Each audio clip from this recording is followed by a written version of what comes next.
Yo, All right. what up? What up?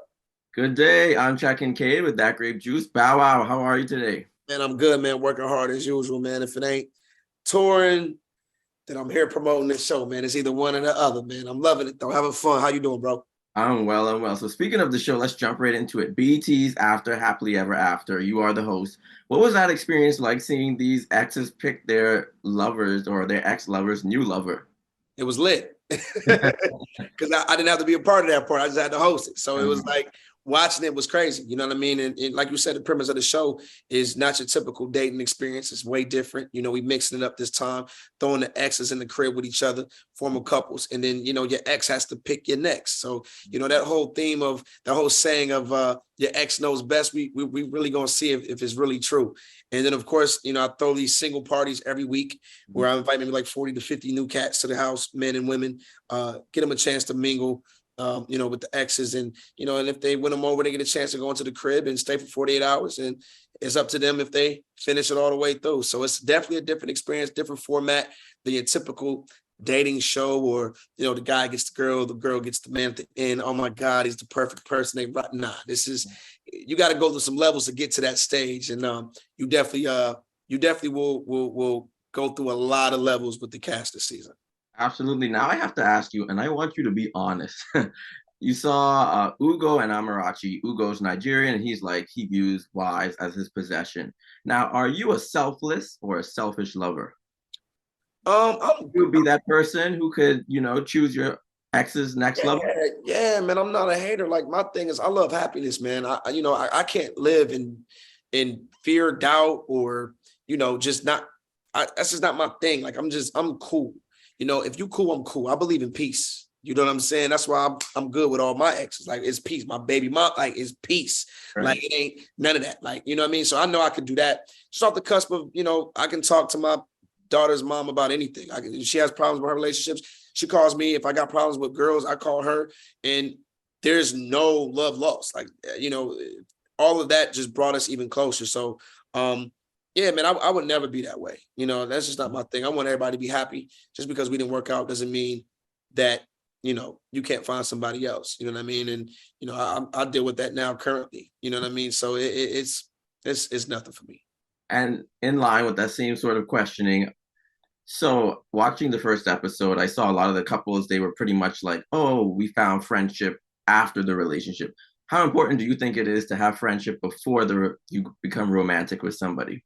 I think the friendship is dope. Either way it goes, I think it works both ways. I think in the beginning, being friends, you establish that that feeling of who one another is. The Mhm. point of being friends, you know, you get if the guy's a little thought that has a lot of girls and he's open to it, and you know what you're dealing with off the cusp. Vice versa, you know, if the girl is open with you, and if you have that relationship to where you guys were both talking to each other about your own experiences with other people, or and then you realize like, oh damn, I think I love you, but I love you too. And it works. It works.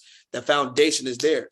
And even after, like, for instance, you know, me and my daughter's mom, we became close after we went through our thing. Right. And I'm talking about we're so tight, tighter than ever. I consider her best friend, could call me for anything, advice, money. I don't care what it is, she can have it. And it took us time. And I think that's why it works either way. You go through a lot of bullshit to get to the good place. And we've never had an issue ever since whenever the last issue we ever had, which is probably like 8 years ago. So it works either way. And I think as long as the friendship is established towards the end of the beginning, it doesn't matter. As long as it's established, it's a win-win. That sounds good. Now I gotta ask you, Jeremy Meeks, he made it clear that he's polyamorous. The Bow Wow of today, the Shad Moss of today, where do you stand on polyamory? And keep in mind, open relationships and polyamorous relationships are two different things. What do I stand on? How do I feel? I was just asked a similar question to what you asked me last night. I had a girl ask me, um, you know, is it hard for you to be with one person?